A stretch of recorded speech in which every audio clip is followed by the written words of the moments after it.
Saya akan terangkan pula kes untuk mencari electric potential due to two charge. Dalam video sebelum ini, saya hanya guide kaedah untuk mencari electric potential jika hanya ada satu charge sahaja. Tapi dalam example yang saya akan share dalam video ini, kita akan consider pula macam mana kita nak cari electric potential jika ada dua charge dalam sistem tersebut. Refer pada Raja, sekarang kita ada dua charge di mana Q1 adalah positif 6 microcoulomb dan ada juga lagi satu negative charge Q2 negatif 4 microcoulomb. Bermakna dalam sistem ini kita ada 2 point charge. Bila saya sebut point charge, bermakna charge ini tidak bergerak. Bila charge ini tidak bergerak, bermakna dia akan menghasilkan electric potential pada point-point yang tertentu, di mana dalam kes ini saya labelkan sebagai point A dan juga point B. Bermakna kita boleh tentukan electric potential at point A, di mana dalam sistem ini disebabkan kita ada dua charge, maka potential pada A akan disebabkan oleh charge yang pertama dan juga charge yang kedua. Diingatkan, electric potential adalah kuantiti skala, jadi tanda negatif pada negative charge mesti dimasukkan dalam calculation. So, potential pada A akan menjadi K Q1, distance between charge 1 dengan point A, plus dengan K Q2, distance between charge 2 dengan point A. Kat sinilah. So, this one akan jadi 9 exponent 9, di mana charge 1 adalah positif 6 micro. Distance between charge 1 dengan point A adalah 2 cm. So, kita convert kepada meter. Plus dengan potential due to charge 2, di mana charge 2 adalah negatif. So, tolong masukkan tanda negatif dalam kiraan. Di mana jarak di antara charge 2 dengan point A adalah 2 cm. So, convert kepada meter.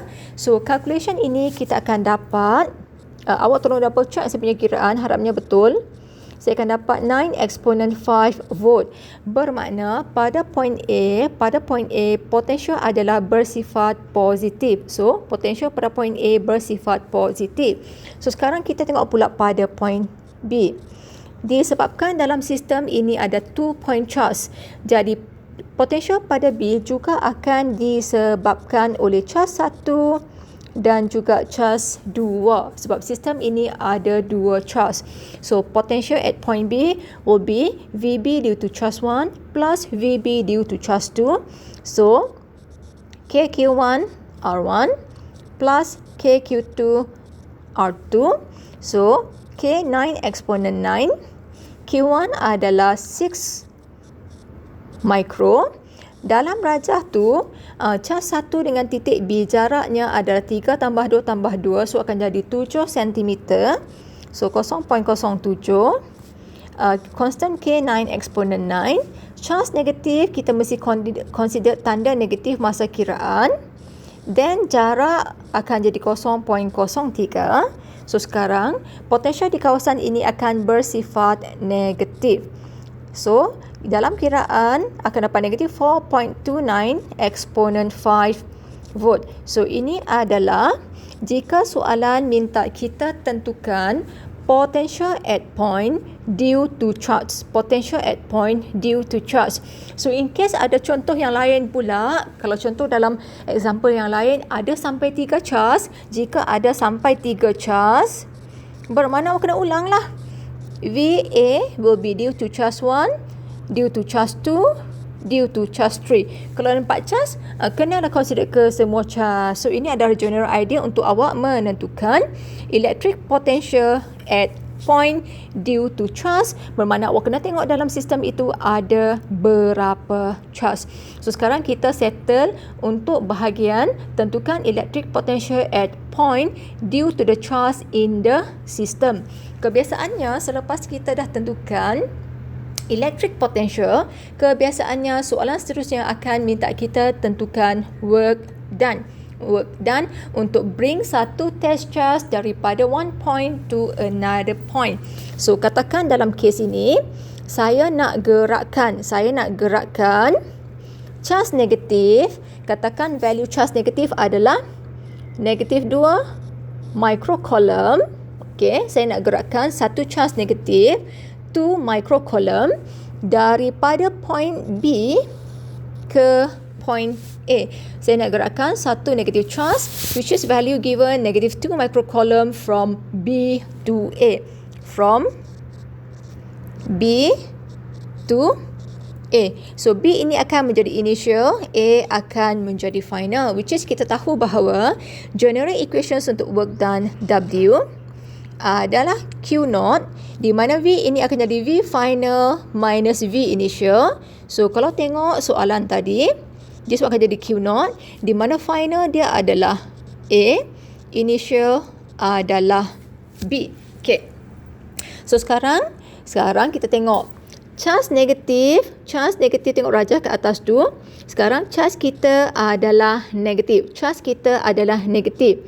VB bersifat negatif. Negatif dengan negatif, dia tak suka tawak, dia bersifat repel.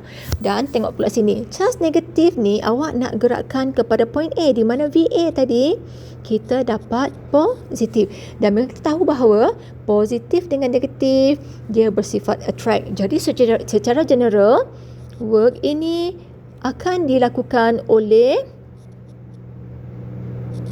electric force. Work ini akan done by the electric force. So bila work done by electric force, bermakna work done ini adalah by the system.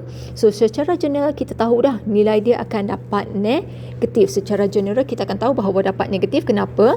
Kerana charge dia adalah bersifat negatif, di mana yang bersifat negatif ni kita nak masukkan dia kepada potential yang bersifat positif.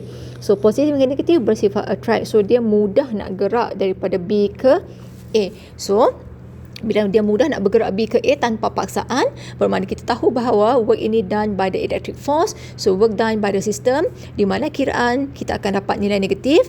So kita try tengok kat sini. So Q0 ini adalah charge yang bergerak, di mana charge yang bergerak adalah negatif 2 exponent 6. Ini adalah test charge. Dan sekarang VA kita dah kira tadi 9 exponent 5 minus, di mana VB adalah negatif 4.29 exponent 5. So simplify di sini kita akan dapat work done negatif 2.66 joule, di mana tanda negatif ini adalah indicate work done by the system ataupun work done by the electric force. So tally lah dengan penerangan yang saya guide dalam rajah sebentar tadi, di mana daripada pembuatan ini kita dapat work nilai negatif means that indicate that work done by the system ataupun work done by the electric force.